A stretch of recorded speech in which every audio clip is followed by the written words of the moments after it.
Abu Bakr Siddiq radhiyallohu anhu og'izlariga tosh solib yurar ekanlar. Nima uchun tosh solib yurganlar bilasizmi? Bir kuni payg'ambarimiz sollallohu alayhi vasallam Abu Bakr bilan birga o'tirganlarida bir fosiq inson keldida Abu Bakrni rosa so'kdi.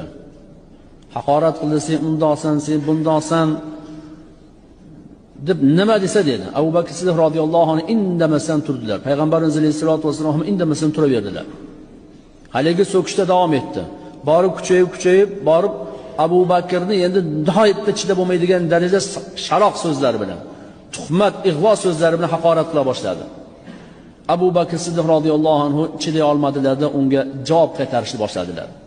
Payg'ambarimiz sollallohu alayhi vasallam o'rinlaridan turib ketib bordilar.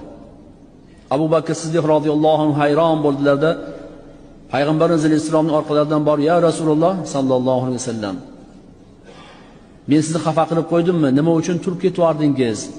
Ana u nihoyatda so'kdi, haqorat qildi, nima desa dedi. Indamasdan o'tirgan paytimda o'tirdingiz. Unga javob qaytarsam turib ketib qoldingiz. Nima bo'ldi?" deb boisini so'radilar. Payg'ambarimiz sollallohu alayhi vasallam aytdilar: "Ey Abu Bakr, ana u fosiq seni so'kayotgan paytida, seni haqorat qilayotgan paytida, ustingdan bo'xtonlar, tuhmatlar ig'vo qilayotgan paytida sen indamasdan turding. Bir farishta keldida unga javob berib turdi fosiqqa. Ya'ni sen Abu Bakr nima deb so'kayotgan bo'lsang, sen o'zing shunaqasan" deb javob berib turgan edi. Farishtani ko'rib maza qilib turgan edim go'yoki. Sen o'zing sabr qila olmasdan unga javob berishni boshlagan eding, farishta qochib ketdi. O'rniga shayton keldi. Seni ham vasvasa qila boshladi. Javob ber deb. Ikkalangni urushtirish uchun harakat qildi. Shayton bor joyda men bo'lmayman, shuning uchun turib ketdim dedilar. Shundan keyin Abu Bakr Siddiq radhiyallohu anhu og'izlariga tosh solib yurishni odatga aylantirdilar. Nimaga?